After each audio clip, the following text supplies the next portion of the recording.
Ketika saya tamat SD di kampung, saya mau masuk pesantren.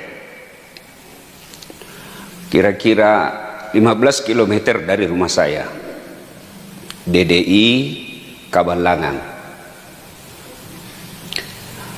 Pimpinannya waktu itu Kiai Haji Abdurrahman Ambot Daleh almarhum. Besar itu pesantren. Tapi ketika saya menyampaikan hajat saya kepada bapak saya waktu itu, beliau katakan, saya tidak bisa sekolahkan kamu di pesantren. Pesantren kan waktu itu lebih mahal daripada sekolah umum. Pesantren harus bayar biaya pondok, asrama, uang makan, cuci pakaian dan lain sebagainya. Sementara sekolah umum cukup bayar OSIS, BP3, uang pramuka. Ya kurang lebih 2 kali lipat lah sekolah pesantren dari sekolah umum. Saya protes waktu itu. Saya bukan mau beli motor, saya mau sekolah agama. Bapak saya bilang, saya tahu, tapi saya tidak bisa sekolahkan kamu. Saya ngadu kepada Allah, saya protes kepada Allah. Saya tamat SD, kenapa orang tuaku miskin? Saya tidak terima. Saya alhamdulillah sejak SD rajin ke masjid. Akhirnya saya sekolah SMP yang lebih dekat dari rumah saya, 2 km. Ya jalanlah dari rumah ke sekolah waktu itu. Tamat SMP, saya lupakan sudah untuk niat sekolah pesantren. Saya masuk SMA ke Makassar, merantau. Tamat SMA, saya kuliah di Unhas. Tamat SMA, bapak saya tidak mau kalau saya sekolah umum. Saya lulus di Sospol, sosial politik. Bapak saya bilang, apa itu sekolah politik? Sekolah itu kan tipu. Bapak saya kan almarhum tidak punya sekolah. Taunya politik itu tukang tipu. Apa kau sekolah politik? Saya tidak mau kau jadi tukang tipu. Saya kau mau sekolah ustaz. Karena waktu itu sudah mulai dikenal Zainuddin Nemset. Saya daftarlah di IAIN Alauddin, Institut Agama Islam Negeri, yang sekarang menjadi UIN. Waktu itu saya tamatan SMA pasti kewalahan masuk di sekolah agama. Maka saya mengambil jurusan, niat saya mau masuk di jurusan pendidikan agama dengan niat jadi guru agama, fakultas tarbiyah kalau pendidikan agama. Takdir Allah, waktu itu belum pakai komputer orang daftar, pakai pensil. Yang saya lingkari peradilan agama. Jauh sekali itu kan, pendidikan agama dengan peradilan agama. Pendidikan agama di tarbiyah, peradilan agama di syariah. Lulus saya. Wah, kewalahan saya di dalam. Saya merahasiakan kuliah di Unhas karena bapak saya tidak mau kalau saya sekolah di Unhas 3 semester. Saya rahasiakan kalau saya kuliah rangkap. Ketahuan juga, marah bapak saya.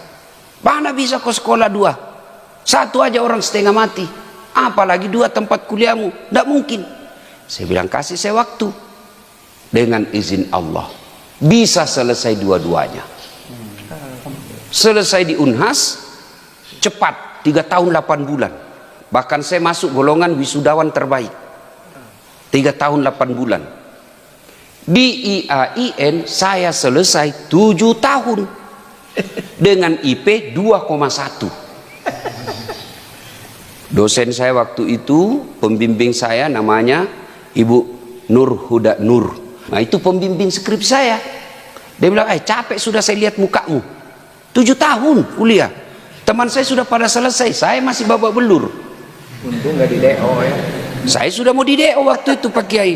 Sudah dikasih surat mau DO. Sama dekan saya namanya almarhum Profesor Dr. Basok Midong, ahli hadis. Mau dikasihlah saya surat DO. Masuklah saya di kamar dekan. Dilihat, Das Ad Latif Bukan kamu yang selalu menulis di harian Fajar. Saya selalu menulis opini, rubrik opini. Saya Ustadz, di situ tertulis penulis adalah mahasiswa pasca sarjana Unhas. Saya pasca sarjana di Unhas sekarang S2. Bagaimana caranya? Nah, kau belum selesai. Saya bilang saya sudah selesai di Unhas. Sebenarnya saya bukan goblok. Saya bilang gitu. Saya tidak selesai di sini bukan karena saya goblok, cuma karena waktu saya kurang. Karena saya kuliah juga di Unhas. Oh, dia terharu. Dikasihlah saya waktu untuk menyelesaikan mata kuliah yang tertinggal. Hampir 20 mata kuliah. Dikasih saya 4 bulan. Alhamdulillah selesai juga. Selesai S2. Ambil lagi S3. Diangkat jadi dosen. Alhamdulillah. Dengan izin Allah. Tanpa sekolah di pesantren. Bisa menjadi penceramah. Alhamdulillah. Sementara sepupu saya yang dulu jadi kuliah di sekolah di pesantren, sekarang jadi penjual kayu.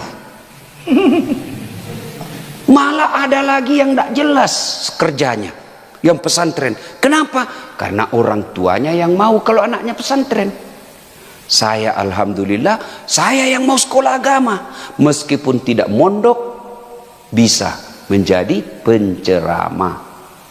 Ya, makanya adik-adik sekalian, setiap saya melihat adik-adik yang sekolah di pondok, saya terharu. Kalian habis bersyukur.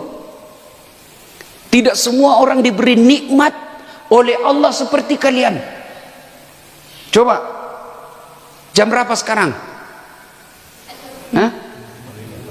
Jam 5, hampir jam 5. Umur-umur seperti kalian semua di kota, di luar, belum bangun, masih tidur. Pun kalau mereka bangun, apa ngambil Quran, apa ngambil zikir, apa ingat Allah, apa memuji Allah? Tidak, ngambil handphone, chatting, hai, beleng-beleng. Coba, alhamdulillah, kalian nanti selesai ini sarapan. Hakul yakin sarapanmu halal. Bukan hasil korupsi orang makan di sini. Bukan hasil sogok. Bukan hasil nipu. Halal 100% yang kalian makan. Coba. Sudah makan. Bercengkrama lagi sama teman. Mana ada temanmu di sini yang jahat? Temanmu di sini penghafal Quran. Temanmu di sini belajar agama. Bukankah 7 golongan di padang mahsyar kelak yang dilindungi oleh Allah, satu di antaranya mereka yang bertemu dan berpisah karena Allah, bukan karena sinetron. Bukan berpisah dan bertemu karena sepak bola. Bukan berpisah dan bertemu karena kampanye, tapi berpisah dan bertemu, berpisahnya karena Allah. Nah, kalian semua lah ini. Tapi di pondok kan tidak enak, Ustaz. Makan tempe. Sate, sayur tempe. Sate, sayur tempe. Masih mau tidur dibangunkan. Pak, pak, pak. Iya toh? Bang. Iya kan? Tapi jangan putus asa. Rhoma Irama berkata, berakit-rakit dahulu, berenang-renang ke tepian, sakit-sakit dahulu, susah-susah dahulu, lalu kemudian berbahagia. Itu kata lagu. Itu lagu saya waktu kecil. Ya toh? Sekarang lagunya anak-anak, putar ke kiri nona, putarlah ke kiri.